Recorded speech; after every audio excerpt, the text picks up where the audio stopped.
দুর্নীতি সব শেষ করে দিয়েছে।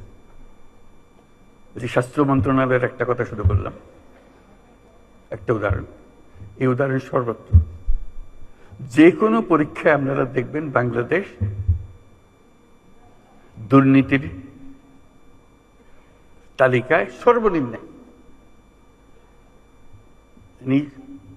সততা বলে আমাদের আর কোনো জিনিস নাই, শৃঙ্খলা বলতে আমাদের আর কোনো জিনিস নাই। কাজে এই দুর্নীতি থেকে বাইর না হলে এই কোনোটাই হবে না। আমরা আজকে অ্যাডমিনিস্ট্রেটিভ সার্ভিসেসের সমিতির সম্মেলনে এসেছি। কাজে এই দুর্নীতি কোথায় আছে, কিভাবে আছে, তাদের অজানা নয়। এবং এটা ছাড়া, এটার থেকে উদ্ধার পাওয়া ছাড়া বাংলাদেশের কোনো গতি নাই। এটার থেকে বের হতেই হবে আমাদের। আর সব কথা আপনি বাদ রেখে দেন, আমরা সব বুঝি। এটার থেকে বেরোতে হবে। এটার থেকে আমরা কেউ মুক্ত হতে পারছি না, এমন গভীরে ঢুকে গেছে এটা। এবং আমরা যত বক্তৃতাই করি, এটা অসার বক্তৃতা। যদি না ওই স্কেলে আমরা একটা সৎ জাতি হিসেবে নিজেকে প্রতিষ্ঠিত করতে না পারি। আমরা অল্প সময়ের জন্য অন্তর্বর্তী সরকারের মধ্যে আছি। দুর্নীতির কতটুকু সমাধান দিতে পারবো জানি না, তবে আসাম থেকে আমরা একটা চেষ্টা করছি। দেখেছি অতীতেও চেষ্টা হয়েছে এটা, কিন্তু কাগজে পত্রের চেষ্টার মতো রয়ে গেছে, এটা কাজে লাগেনি। একটা চেষ্টা আজকে সকালেও বলছিলাম, সেটা কাজে লাগাতে পারছে না। নানা রকমের ব্যাখ্যা আসে কেন এটা কাজে লাগাতে পারছে না। লোক যায় অনলাইন সার্ভিস ট্যাক্সটা দেওয়ার জন্য, বলছে সার্ভার ডাউন হয়ে গেছে। সুন্দর সুন্দর ব্যাখ্যা, অর্থাৎ আপনাকে সে দেবে না, সে সার্ভার ডাউন। আরেক জায়গায় আরেক ব্যাখ্যা দেবে না, ভূমি মন্ত্রণালয়, তার সব কিছু রেডি আছে। এমন জায়গা নেই আন্তর্জাতিক সহায়তার কারণে এগুলো তৈরি হয়েছে, কাজে লাগানো হয়নি। আন্তর্জাতিক সম্প্রদায় চায় আমরা দুর্নীতিমুক্ত হই, কারণ দুর্নীতিমুক্ত না হওয়া পর্যন্ত আমার সঙ্গে ব্যবসা বাণিজ্য কিছু চলছে না। তারাও চায় আমাদের সঙ্গে ব্যবসা বাণিজ্য করে তাদের লাভের জন্য, কিন্তু আমরা তাদেরকে সুযোগ দিতে চাই না। আমরা ব্যক্তিগত সুযোগ নিয়ে ব্যস্ত আছি, জাতির সুযোগের জন্য আমরা মোটেই চিন্তিত না। আমাদের সেই চিন্তা পাল্টাতে হবে। কাজে অনুরোধ, আজকে যারা সরকারের কার্যক্রমে আছেন, কিন্তু সরকারটা হলো গোড়া, দুর্নীতির গোড়া হলো সরকার, সেখান থেকে সরকার বিস্তৃত হয়। কাজে এই সরকার যদি দেশের উপকারে আসতে চায়, তাহলে এটার থেকে আমাদেরকে মুক্তি দিতে হবে। সে আবেদন আজকে করব যে আমরা থাকা অবস্থায় আমরা যেন প্রতিটি ক্ষেত্রে অনলাইন সার্ভিস যেগুলো তৈরি আছে, ভবিষ্যতে তৈরি হবে সেগুলোর কথা বলছি, যেগুলো তৈরি আছে এটা 100% আমরা ইমপ্লিমেন্ট করে যেতে পারি।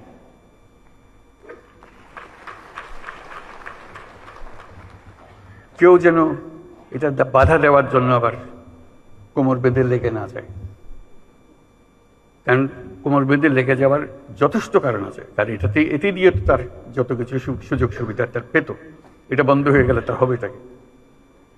সে নানা ব্যাখ্যা দেবে, নানা ব্যাখ্যার কোনো অন্ত নাই এগুলোর, নানা ব্যাখ্যা দেবে যে এটা থেকে মুক্তি পাওয়ার জন্য।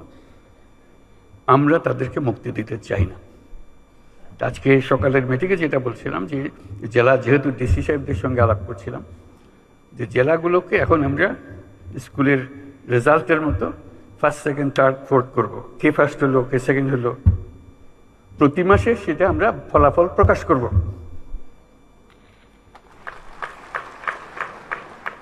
কিচ্ছু না, সাধারণ কথা, যে আপনার জেলায় কর দানে অমুকে অমুকে কত শতাংশ এখন অনলাইন হচ্ছে।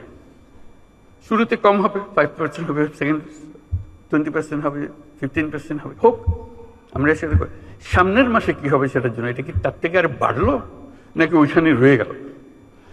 মজার বিষয় হলো, যখনই আপনি র্যাঙ্কিং করেন, কেউ না কেউ দেখবে যে উপরে চলে গেছে। এটি হলো মজা।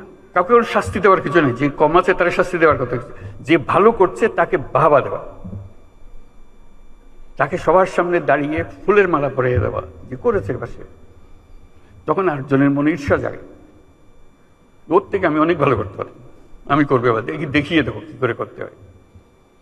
ওই দেখিয়ে দেবার মেজাজটা যেন আমরা অর্জন করতে পারি। সব জেলা দেখবে কে কোন জেলা ফার্স্ট হলো, কোন জেলা সেকেন্ড হলো, কোন জেলা থার্ড হলো।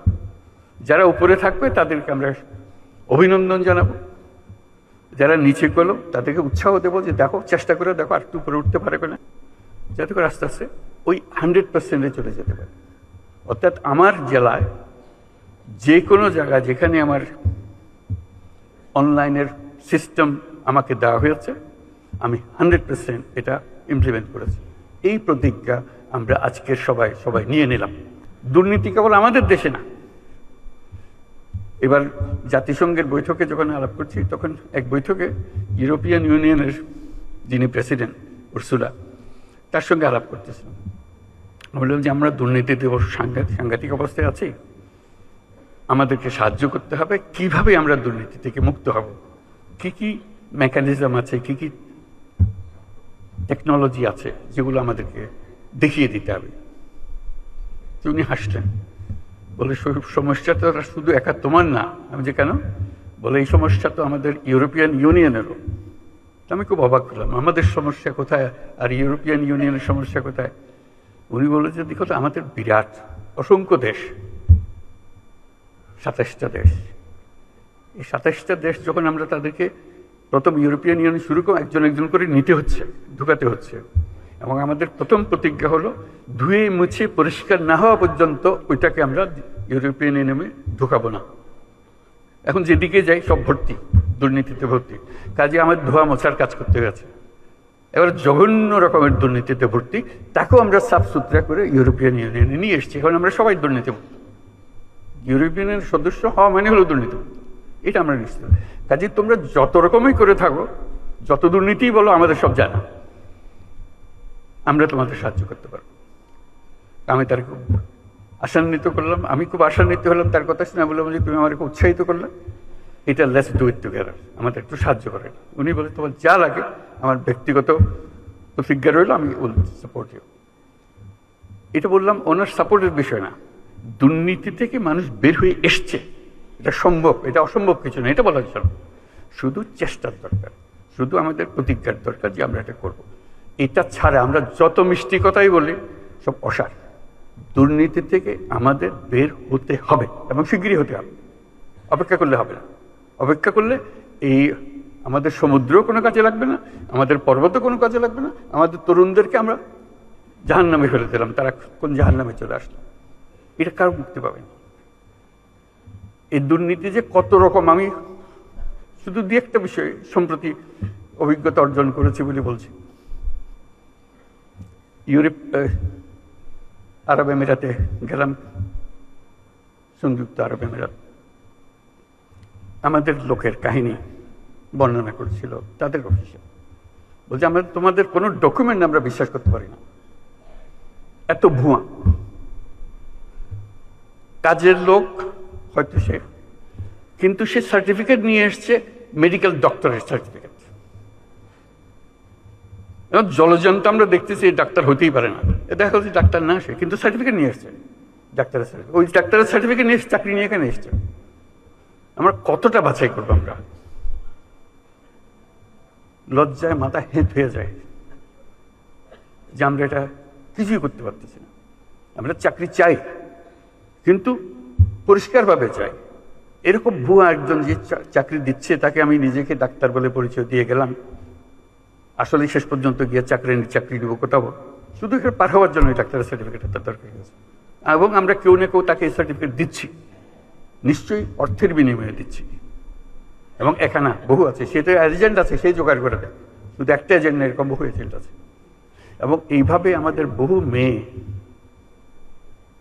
মধ্যপ্রাচ্যে হারিয়ে যাচ্ছে, নিয়ে গেছে, কিসের মধ্যে ফেলে দিয়ে আসছে কেউ জানে না।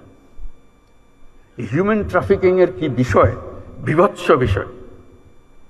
এবং মেয়েদের জন্য আমাদের মেয়েরা যাচ্ছে, তার কি অবস্থায় ফিরে আসছে, যদি সশরীরে ফিরে আসতে পারে, কত লাশ কোথায় চলে যাচ্ছে সেটারও কোনো হিসাব নেই। এই কোন দেশ বানালাম আমরা? আমরা তো দায়ী, আমরা যে আজকে এখানে এসেছি আমরাই তো দেশ চালাই।